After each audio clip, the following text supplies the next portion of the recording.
eu ingressei, tá? Esse cliente meu não é bem um cliente, é um colega, um amigo, né? E ele tinha um imóvel num condomínio fechado em Angra dos Reis, tá? Um condomínio até de alto padrão. E ele parou de pagar o condomínio. Moral da história, execução da dívida do condomínio, tá? Ele recebeu as citações de cobrança, recebeu as citações da execução, porém, recebia aí, isso não vai dar em nada, isso não vai dar em nada. Quando deu em alguma coisa, que foi quando aconteceu de ter a arrematação do bem que foi levado a leilão, aí correu procurar a Adriana, né? Mas sempre assim. Isso ocorreu no dia 25 de 4 de 2023. Em 25 de 4 de 2023, aconteceu o leilão. Foi arrematado o bem, tá? No mês 6 de 2023, ele veio correndo, desesperado, me procurar. 2 meses depois. E ele veio me procurar por quê? Porque alguém entrou em contato com ele, oferecendo serviços. Ou seja, alguma pessoa que é rata lá do cartório, viu o que aconteceu e ligou para ele oferecendo serviços. No mínimo, o escrevente tem contato lá, tem sociedade no escritório de advocacia, aqueles esquemas que a gente sabe, né, que tem. Aqueles esquemas que a gente sabe, né, que acontece. Enfim, aí no mês 6, então, de 2023, ele entrou em contato comigo. Como já tinha passado os 10 dias da arrematação, que seria o prazo para eu entrar no mesmo processo, para impugnar a arrematação, né, tentar impugnar, o que eu fiz? Eu entrei com a ação anulatória de leilão, tá? Entrei com a ação anulatória. Fez bem. Demorou aí quase que um ano, pedi liminar, tudo, foi tudo negado, sabe? E quais foram as teses que a doutora usou? Eu entrei com a ação anulatória... Oi? E quais teses que a doutora usou?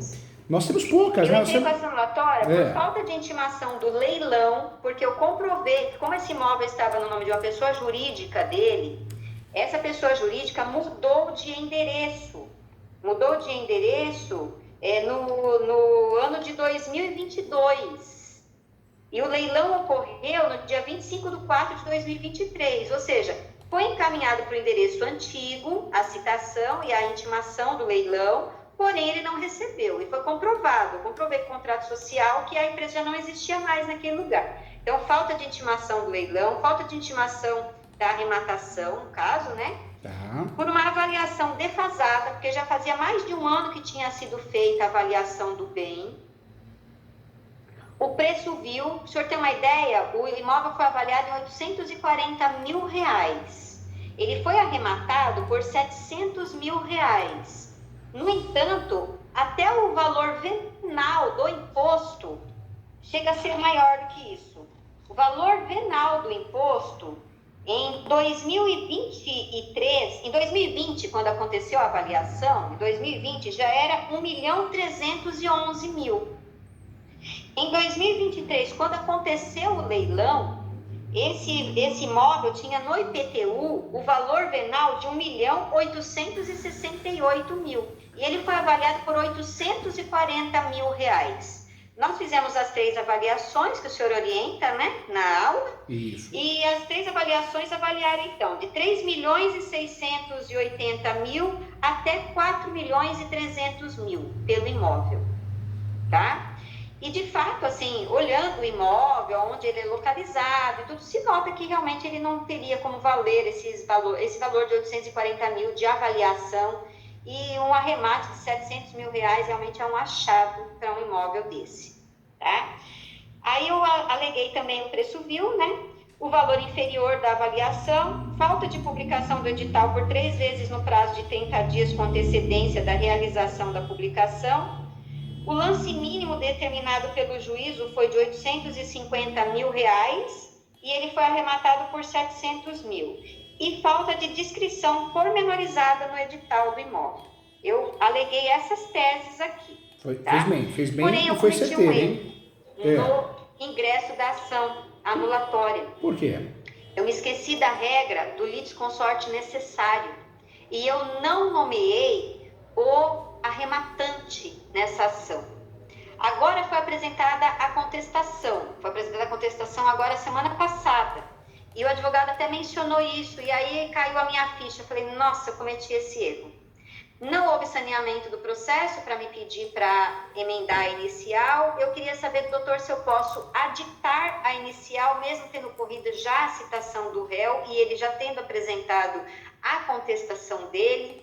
Se essa ação já está perdida, já está destinada a ser julgada sem o julgamento do mérito, né? Extinta sem o julgamento do mérito, coisa que eu acho que nem vai acontecer, porque essa juíza, me desculpe, mas se mostrou assim tão nem aí, que é o que eu digo, não posso pôr culpa nela, talvez não seja ela, talvez seja uma pessoa que cuida dos processos para ela, porque, na verdade, foi um erro que eu cometi. Mas eu sempre falo, né?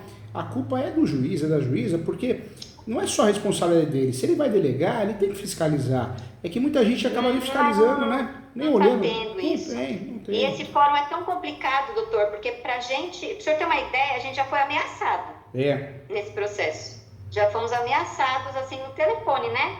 Fomos ameaçados pelo condomínio, né?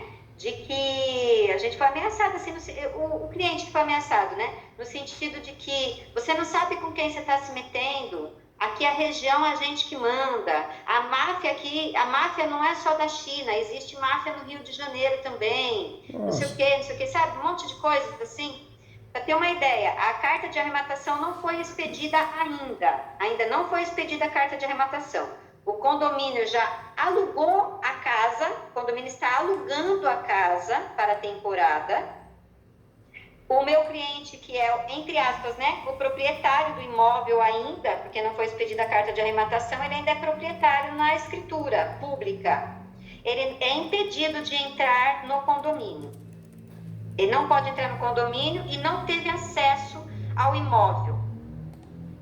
E eu ainda, para completar a tristeza, eu fiz esse erro, cometi esse erro, de não ter nomeado o litisconsorte necessário. Eu queria saber se o senhor acha que eu posso aditar a inicial ainda. Legal. Porque eu tenho certeza que a juíza não vai mandar, não vai no saneamento, não vai sanear o processo mandando eu emendar a inicial, não. Acho que ela vai proferir já a extinção, viu, do feito, sem julgamento do mérito, eu acho. Eu sei que, infelizmente, né, a gente fica preocupado, e nossa, a advocacia ela é tensa, ela é cansativa nesse sentido. Porque a gente fica com aquela pulga atrás da orelha, faz mal, a gente não dorme direito. Mas nem durmo. Não, eu sei disso. Mas com muito carinho, a doutora atuou bem. Atuou bem porque hoje nós temos no Brasil de 10 a 12 teses que funcionam com leilão. A doutora alegou, de todas essas teses, alegou pelo menos 3 aí, teses boas, né? Preço vil, defasagem. Eu procurei alegar todas, né? Mas eu sei que muitas delas até são alegadas por alegar. Tá? Por alegar. Para deixar eles usarem como matéria de defesa. A doutora bateu na publicação tardia do edital, né? A ausência de imagens detalhadas, né? Sim. Legal. Então, parabéns. Atuou bem. E o principal que é o preço vil, né? Porque eu nunca vi, assim, como pode avaliar um imóvel abaixo do preço do valor venal que a própria prefeitura determina no IPTU. É possível isso, doutor? Na verdade, a avaliação no leilão judicial ou extrajudicial, ela está presa, o valor da arrematação está preso à avaliação, né? É a avaliação que vai determinar se o preço é vil ou não. Muitas vezes a gente acha que é o valor de mercado e a tese é a gente apresentar, na verdade, avaliações para contradizer. Mas o que vai Foram dizer... apresentadas 3. 3, ótimo, arrasou, fez muito bem. Agora, em relação ao litisconsórcio necessário, dá para a doutora emendar sim, dá para fazer uma petição, informar. A doutora pode usar, fica uma dica aqui, o princípio da cooperação. Com base no princípio da cooperação, para evitar qualquer deslinde, né? Não precisa falar nulidade, não precisa dar essa dica, né? Essa abertura, para evitar qualquer confusão, ou ainda, né? Pelo princípio da cooperação, requer a inclusão de fulano. Acabou, não precisa nem dar mais detalhes, né? Pode mencionar só o princípio da cooperação, conforme novo princípio previsto no Código de Processo Civil. Pronto, princípio da cooperação, requer a inclusão no polo ativo da ação fulano. Dá para fazer isso, a regra é, o juiz vai abrir prazo, a outra parte, se for uma advocacia correta, vai falar, nada a declarar, requer o andamento do feito. Se for uma advocacia desrespeitosa, que está cheio de colega assim, não, é um absurdo, só vai falar, não vai falar nada. E o juiz vai dar andamento. Mas aí não corre o risco de ele no caso assim, não concordando com a emenda inicial, né? não concordando, eu corro risco de não ser aceita? Não. Na verdade, o juiz pode, na sentença ou antecipar o julgamento e aplicar isso. Diante da falta de desconsórcio necessário, extingue-se a resolução do mérito. Mas se não fez até agora, né, o processo já está encaminhado, já houve citação, também não percebeu. Né? A verdade é que ele, ela ou o cartório não percebeu. Não houve atenção. Não houve atenção. Nós poderíamos, nesse caso, conduzir o processo até o final assim, porque passou pelo crivo. A verdade é essa. A juíza errou, né? Passou pelo crivo. Mas é que eu vi que é litisconsórcio necessário, e depois eu andei pesquisando também que seria nula a sentença quando há falta de citação do litisconsórcio necessário. Esse é o problema. Né? É que se a gente não consertar, não consertar agora, o que vai acontecer? Amanhã, se a gente ganhar a ação, cabe recurso, né? Por parte deles, recurso de apelação, eles vão pedir a nulidade da sentença. Então, daria para tocar o processo, mas é um risco processual, né? É um risco de recurso. Então vale a pena sim, vale a pena incluir e pode fazer isso, o princípio da cooperação. O litisconsórcio necessário é algo bem chatinho, porque nas ações imobiliárias sempre tem, né? Ou a lei dispõe, ou a natureza da relação processual. Então ações de imóveis, direito imobiliário, tem que ter litisconsórcio necessário. Mas a doutora consertando, através de uma peça simples, inclusive fica até uma dica, às vezes a doutora quer juntar mais algum documento, alguma coisa nova, pode ser, faz a petição de juntada e na petição de juntada informa. Pelo princípio da cooperação, requer também que seja feita a inclusão do polo ativo da ação. Vou fazer isso então. E se porventura for julgado for extinto o processo sem o julgamento do mérito, né? Eu posso ingressar novamente com essa ação, né? Pode, se acontecer isso, pode ingressar novamente com a ação ou recorrer. Mas não vai acontecer não, doutor. Acho muito difícil ocorrer, viu? Ai, tomara, porque já faz um ano, viu? Não um ano para conseguir a citação, acredita? Não vai ocorrer não. A doutora pode deixar bem claro que, pelo princípio da cooperação, requer a inclusão. E não justifica muito, né? O princípio da cooperação, ele traz uma liberdade para nós, no sentido de a gente poder conversar de igual para igual, né? Cooperar. Então, a ideia é essa. A doutora menciona lá, com base no princípio da cooperação. Acabou, está resolvido o problema. Não vejo que a doutora vai... Eu não falo nem nada a respeito dos argumentos que o advogado mencionou, então, na contestação dele. Nem falo nada, Nem fala nada, eu não falaria não. Eu falaria que, com base no princípio da cooperação, requer que seja feita a inclusão do polo ativo, conforme artigo 77. Faz conforme artigo 77. Não vai acontecer o pior não, viu? Por mais que tenha alegado outro lado, não vai acontecer não. Se a doutora tiver um documento para juntar alguma coisa, faz isso dentro da petição de juntada. Uhum. E o senhor acha assim, quais são as chances que se tem de ganhar numa ação anulatória? Eu sei que ninguém pode dar veredito de causa ganha ou causa perdida para ninguém, mas pela experiência que o doutor tem, nesse escritório atuante que o doutor tem, não sei se existem algumas ações que o senhor tenha nesse sentido, deve ter várias, né?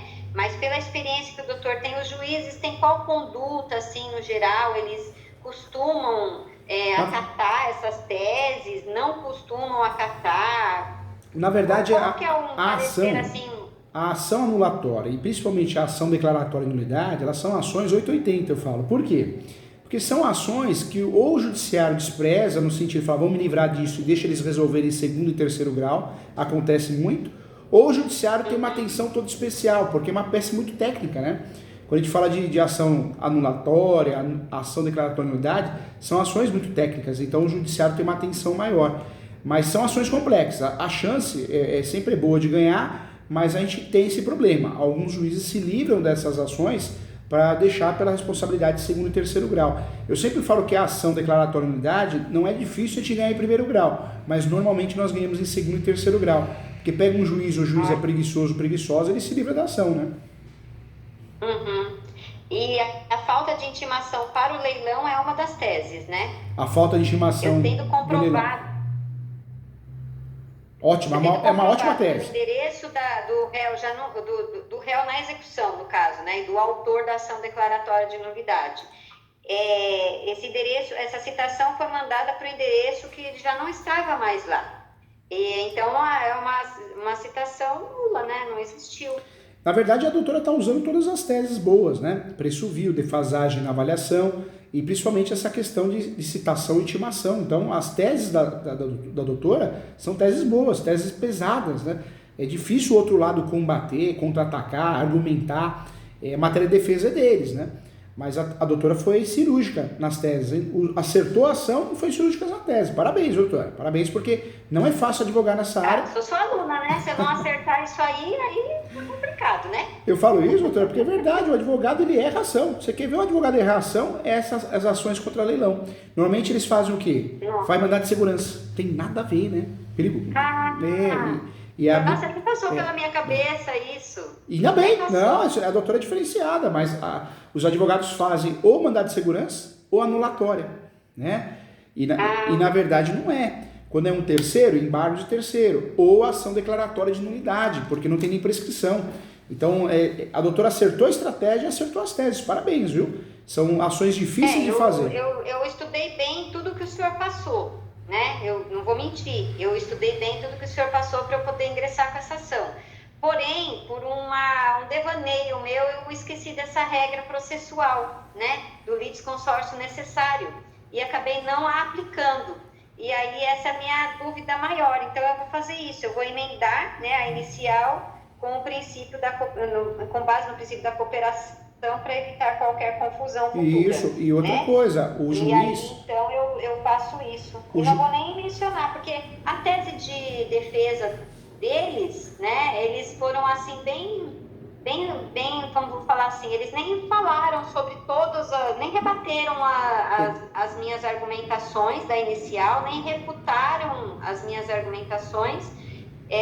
Eles só falaram a respeito da intimação que ocorreu, né? Antes do leilão ocorreram intimações e depois do leilão também ocorreram as intimações, porém eu comprovei o contrato social da empresa e a empresa mudou de endereço em 2022 e o leilão ocorreu em 2023, né? No mês 4 de 2023, então quase que um ano depois da mudança de endereço, eles ainda estavam mandando as intimações, citações para o endereço antigo. E eles alegam também que eu poderia o advogado, no caso, ele alega que eu deveria ter entrado com essa impugnação, não em uma ação própria, mas que eu deveria ter falado no próprio processo mesmo. Mas aí eu pensei comigo, já tinha passado o prazo, já tinha passado 2 meses que aconteceu o leilão, 2 meses depois que aconteceu o leilão e a arrematação, que o cliente veio falar, e o prazo não é de 10 dias da arrematação para impugnar ela? Na verdade é 10 dias, é isso mesmo. Então, aí tinham passado 2 meses, eu falei, não vou jogar isso aqui. A doutora usou né? a ação certa e a tese certa, e dá para consertar. O juiz ele poderia ter antecipado o julgamento, se livrado do processo, né, informando o que ocorreu, ou, né, pedido para emendar. Ele poderia no começo, requer aí que emende a inicial, porque trata-se de uma ação de litisconsórcio necessário. Ou seja, o cara passou pelo cartório, passou. Então, não, ele nem suspendeu. Eu pedi para suspender, né, a expedição da carta de arrematação até a final decisão, para que não ocorresse um dano futuro para quem arrematou o imóvel, né? Aí simplesmente deu a resposta, a juíza deu a resposta de que se ocorreu a obrigação de ter informado que mudou de endereço era de quem estava sendo executado, então não tinha motivo para estar concedendo a liminar. Eu falei, tá bom, né? Eu vou falar o quê? É difícil. Erros grotescos, né? Eles alegam às vezes na sentença que é do advogado, da advogada, mas é muito do judiciário, né? A verdade é essa, né? Não, mas é por isso que eu acho que não é juiz que faz isso, não pode ser. Acho que essa juíza está indo tomar suco de maracujá lá na praia. Verdade. E está deixando o povo trabalhar no lugar dela. Eu acho que ela deve ser super zen, assim, sabe? Você sabe que... Porque não é possível. Né? Eu leciono em alguns cursos preparatórios para a magistratura. E eu gosto muito da matéria processo civil, leciono ela, né? E acho que eu e mais uma professora... acho que só os dois que são advogados de fato que a turma aceita, porque a gente brinca muito, eles gostam da aula, mas o restante normalmente é magistrado, esse curso preparatório famoso aí para magistratura.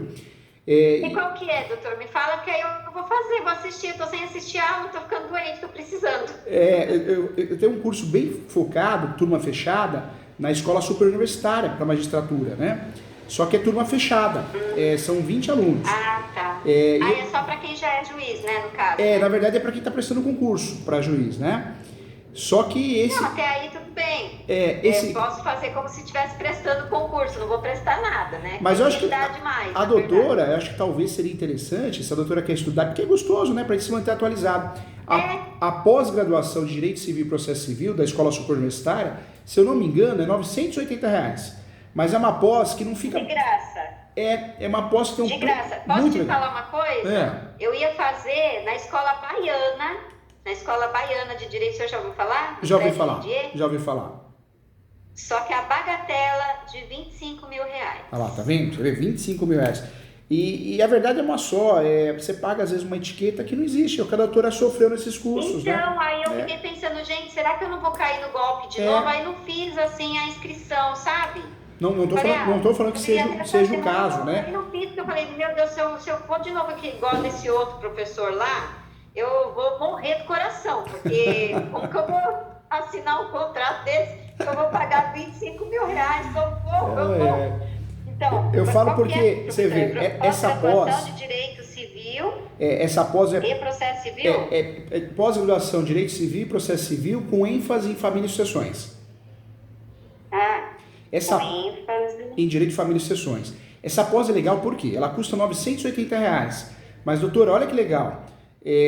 O custo é baixo, ela é online, tem plantão de dúvida uma vez por mês, então você vai estudar bastante e ela é focada na advocacia, até precificação. Então fala de uma ação, quanto cobrar nessa ação. Então é muito legal, vale muito a pena. E o preço vou fazer. É muito legal. Vou fazer sim. É muito legal. Pode ter certeza que eu vou assistir a matéria toda de 1 ano em 4 meses. Que legal. E essa pós é gostosa porque é uma pós em Direito Civil e Processo Civil com ênfase em família e sucessões. Só que não é aquela pós que é uma revisão da revisão, não. É uma pós técnica. Ou seja, é uma pós que fala de precificação, quanto cobrar, essa audiência, uma dica aqui, que deu errado uma vez, que deu certo uma vez, então é muito legal. Nem me importo com isso, pra falar a verdade, porque eu não advogo, né, assim, de ter escritório, de captação de clientes e tal, então eu não, não tenho eu tenho mesmo a sede do conhecimento só, entendeu? Assim, de que se algum dia alguém me pergunta, pra mim, é a maior vergonha do mundo, alguém fazer uma consulta comigo, perguntar alguma coisa e eu não saber responder. Eu sei, dói na gente, né? Dói na gente. Dá uma olhadinha, tem muitos cursos gratuitos lá no portal ESO, né? Mas essa pós é fantástica, ela é um sucesso por causa disso, porque ela é leve, ela é gostosa, não é aquela pós cansativa, maçante, não, é uma pós do dia a dia da advocacia, é bem legal. Vou fazer. E essa tá no portal ESO também? Tá no portal ESO também. Acho que a pós mais querida, vendida, é a minha de imobiliário e essa, porque é uma pós leve, uma pós muito gostosa. A doutora vai ver, depois a doutora vai falar. Nossa, que legal. Eu vou fazer sim, pode ter certeza. A de Direito Imobiliário eu já fiz. Estou esperando abrir o curso, que a sua secretária disse que vai ter um curso próprio só para ação anulatória de leilão. Nós vamos fazer. Nós vamos fazer, eu estou esperando agora, só de finalizar o curso de uso capião, mas depois nós vamos ter esse curso de leilões, as teses de nulidade. Vamos fazer sim. E eu posso tirar uma outra dúvida com o doutor? Claro, com certeza. Uma carta de exoneração de fiança entregue em mãos, ela é válida? Ela é válida sim. Na verdade tem discussão, né? Tem parte da doutrina, existe uma discussão, mas em regra ela é válida sim. Ai, graças a Deus. Ela é válida sim. E outra dúvida que eu tenho para tirar com o doutor, se for possível. Claro. Na ação de reintegração de posse, também há litisconsórcio necessário? Na verdade, toda ação, guarda assim para não errar, sabe, doutora? Toda ação imobiliária existe litisconsórcio necessário. Envolveu o imóvel, tem litisconsórcio necessário, toda. É casado, casou. Então, no caso assim, por exemplo, a pessoa que é proprietária, a pessoa que comprou o imóvel, é proprietária no cartório de registro de imóveis, obrigatoriamente ela tem que ser citada na ação de reintegração de posse, né? Ela tem que ser. Tem teses e o assunto está pacificado, tem que ser, não tem como escapar. Mesmo se, por exemplo, vamos supor, eu fui citada como pessoa física, mas o imóvel consta no nome da minha pessoa jurídica. A pessoa jurídica tem que ser nomeada, não é isso? Na ação? Sempre a pessoa jurídica nomeada e quem vai responder é o representante. Sempre o representante da empresa. Isso, é porque É porque é uma outra situação que alegam que houve esbulho do imóvel, né? Um apartamento era dividido por duas pessoas, dois amigos dividiam esse apartamento. Era de propriedade de uma pessoa e ela emprestava para o amigo utilizar. Aí o amigo chegou um belo dia lá e viu que o imóvel estava fechado. E ela alegou que o imóvel foi esbulhado, quando na realidade o seu proprietário, o verdadeiro proprietário, né, fez a venda do imóvel. E ele se achou no direito de pedir a reintegração de posse, porque ele já pagava o condomínio, que era uma utilização assim combinada. Ele podia utilizar do imóvel, mas ele pagava algumas despesas, pagava o condomínio, por exemplo. Aí o condomínio começou a vir no nome dele, e ele se intitulou como proprietário do imóvel, como possuidor do imóvel, no caso, né? Possuidor do imóvel. Sabe, doutor, uma dica e também... E aí esse imóvel foi vendido. Uma dica esse imóvel foi vendido. Uma dica que eu quero dar para a doutora, hoje existe uma facilitação para fazer uso capião, né? No passado você tinha que ter 15 anos, 20 anos. Hoje não. Hoje você faz uso capião com um dia de posse. Um dia, um mês, um ano. Então, mas eu não sou por parte dessa pessoa que está querendo esse imóvel, sabe? Tá. Você está do outro lado. De quem comprou recentemente, vamos supor, acabou de comprar o imóvel,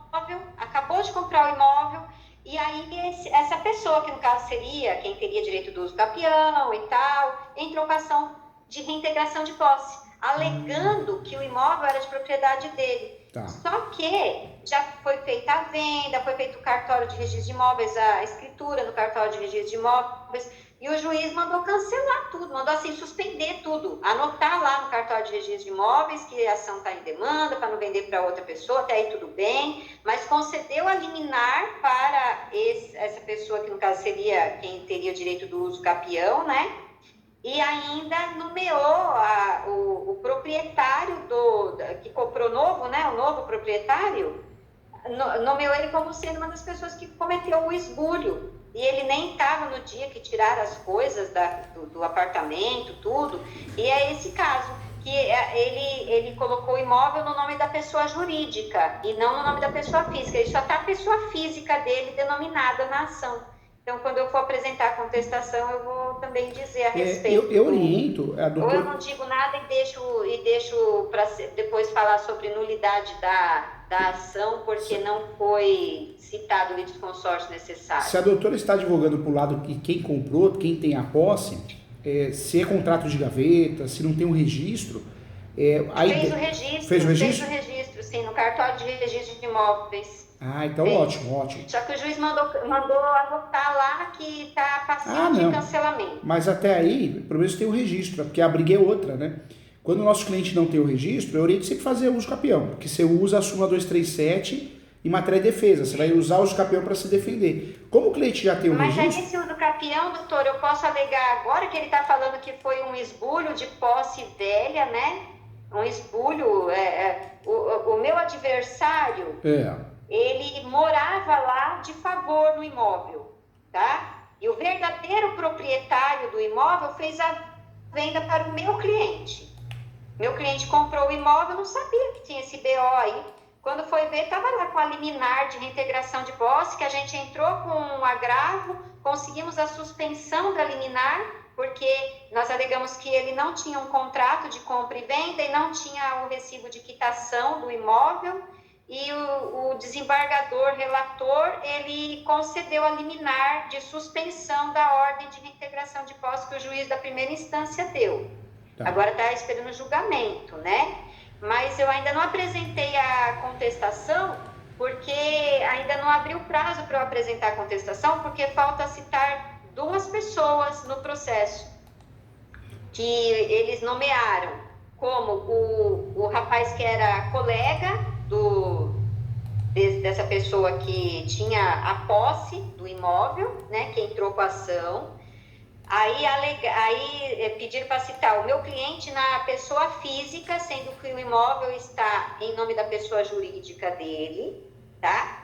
E pediram também para citar quem era o dono do prédio inteiro lá, e a esposa dele. Agora o cliente ele tem o registro, o nome dele está na matrícula mesmo do imóvel, né? O meu cliente que comprou recentemente, sim, fez o registro no cartório de registro de imóveis, porém colocou não na pessoa dele, No caso assim, vamos supor, o José não colocou o nome do José, colocou no nome da empresa dele. Entendi. E a empresa dele não foi nomeada como parte na ação. Mas o que importa é que está no nome da empresa, né? Ou seja, o registro ele tem. Ou seja, o que a doutora pode fazer? A doutora pode alegar o limbo possessório. A tese contra eles é o limbo possessório. O que é o limbo possessório? Eles não têm a propriedade e não têm a posse. Alega isso, viu, doutora? Sim. Alega limbo possessório. Porque quem passou a escritura... fizeram assim uma passagem de escritura, assim, a moda assim, tinha um contrato de gaveta, vamos supor, vendeu para mim.